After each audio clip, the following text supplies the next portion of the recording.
In this video, we're going to be taking a look at working with a StickyFlock font, and there are some practical reasons why you may want to use a StickyFlock TrueType font. And in this case, we're going to be taking a look at one that was sent to me by a customer, Renee Honeycutt of Honeycutt Creations.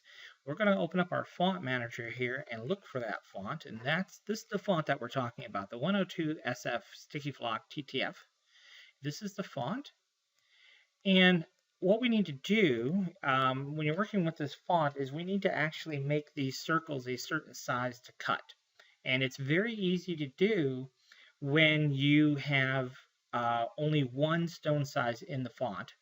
And what you would do is just select your text, come in here to your font manager, pick a stone size, which in our case we're going to use 3.4 millimeters for SS10, and hit resize font, and it will resize the font.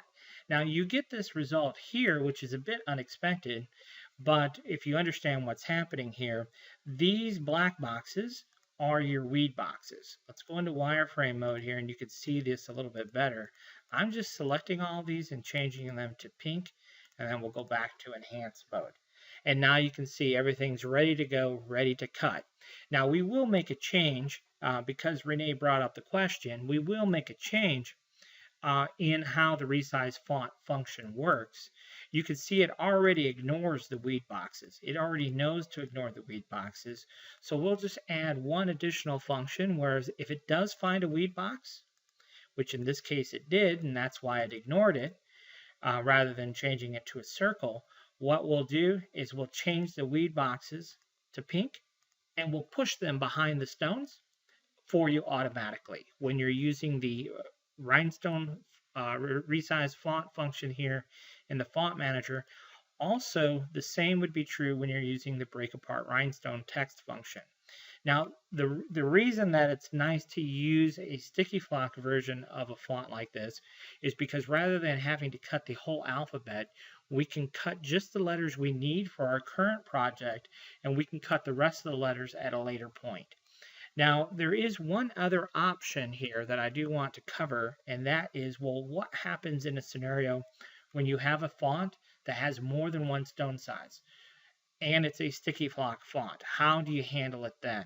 Well, then it's a little bit different, but we'll just go through the process because it's pretty simple. So here's Eagles. We're going to change our font, and let's just pretend that this font has more than one stone size.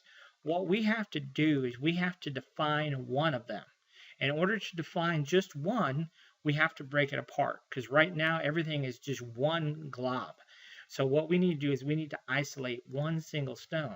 So that's where the break apart Rhinestone function comes into play, is it will break it apart, but you get the same result or similar result that we got when we had resize font.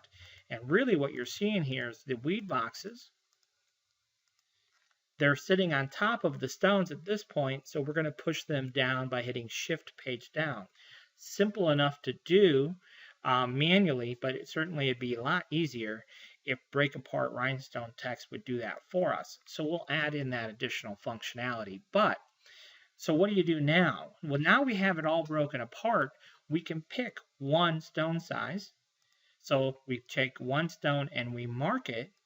That becomes the reference for all of the other stones and stone sizes within the range here.